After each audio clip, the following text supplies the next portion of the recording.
Bem-vindos, pessoal, a mais um vídeo no canal Agro Mais Rico.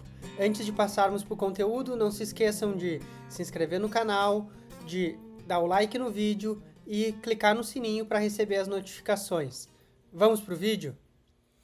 Um dos maiores desafios que todos os produtores enfrentam é justamente separar ativos e passivos. E no vídeo de hoje, o objetivo é focar nos ativos. E o que são ativos, né? Ativos são todos aqueles investimentos que irão nos trazer retorno. Mas antes de fazer qualquer tipo de investimento, a gente precisa fazer algumas perguntas. A primeira é se esse investimento ele é estratégico ou ele é só um luxo.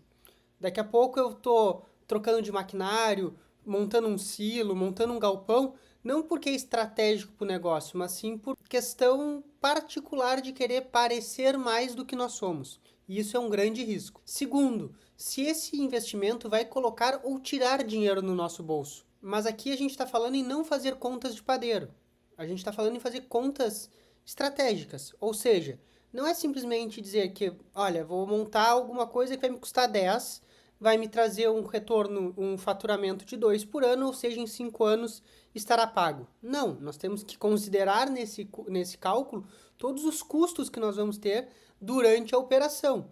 Então, na verdade, se nós gastarmos 10, ele nos der um aumento de faturamento de 2 com uma margem de 10%, quer dizer que a gente está recebendo 0,20 lá no final, né? Então, a gente precisa sempre ter clareza na hora de fazer os investimentos.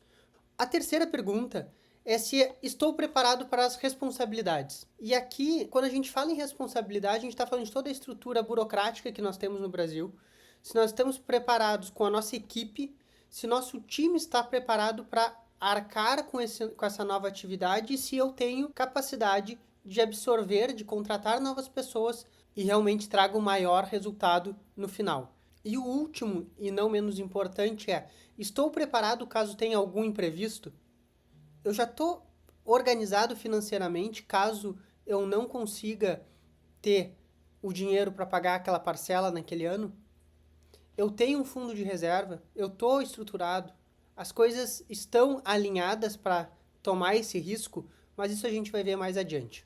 Uma pausa rápida aqui no conteúdo para dizer que já está disponível o primeiro curso de educação financeira para produtores rurais. Nele, a gente apresenta toda a estrutura base que qualquer produtor, independente do seu tamanho, independente da complexidade do seu negócio, precisa para gerir e trazer prosperidade para dentro do seu negócio. O link está aqui embaixo na descrição desse vídeo e qualquer dúvida, só deixar seu comentário que nós entramos em contato. Vamos voltar para o material. Uma das coisas que a gente tem que pensar quando a gente compra em ativos é que eles devem nos trazer tranquilidade.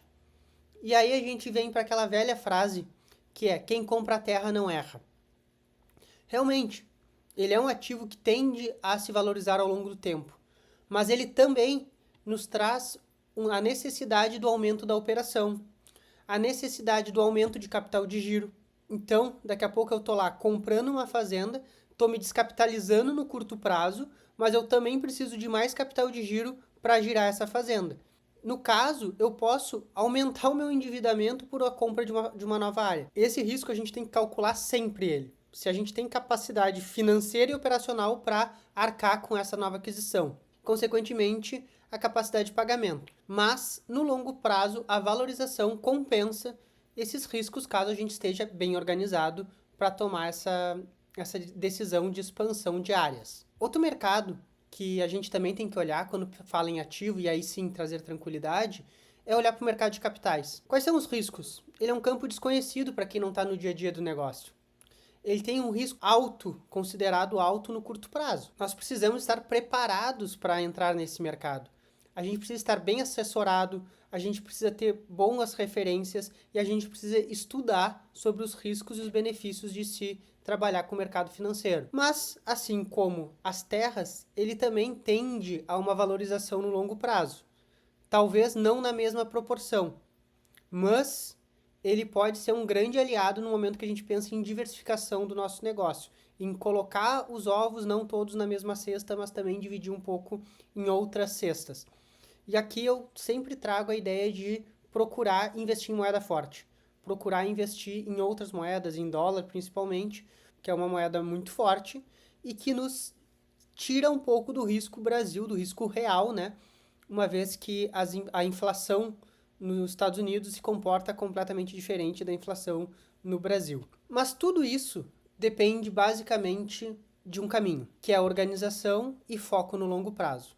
A gente precisa ter a família e o negócio organizados para isso. A gente precisa estar preparado financeiramente com um fundo de reserva para caso a gente tenha algum imprevisto. A gente precisa ter objetivos claros e esses objetivos precisam ser claros também para os sócios do negócio, para todos os envolvidos. E principalmente, temos que ter pensamento de longo prazo, porque no curto prazo a volatilidade é muito grande, mas no longo prazo a tendência é que os ativos se valorizem. O autor de Pai Rico, Pai Pobre, Robert Kiyosaki, ele costuma dizer que a maioria das pessoas falha em perceber que na vida não é quanto dinheiro você ganha, mas quanto dinheiro você mantém. Então não adianta a gente pensar em comprar ativos por faturar mais. A gente precisa saber quanto é que aqueles ativos vão nos deixar lá na última linha do DRE, lá no resultado líquido, para que aí sim a gente possa juntar mais dinheiro ao longo do tempo. Muito obrigado e nos encontramos no próximo vídeo.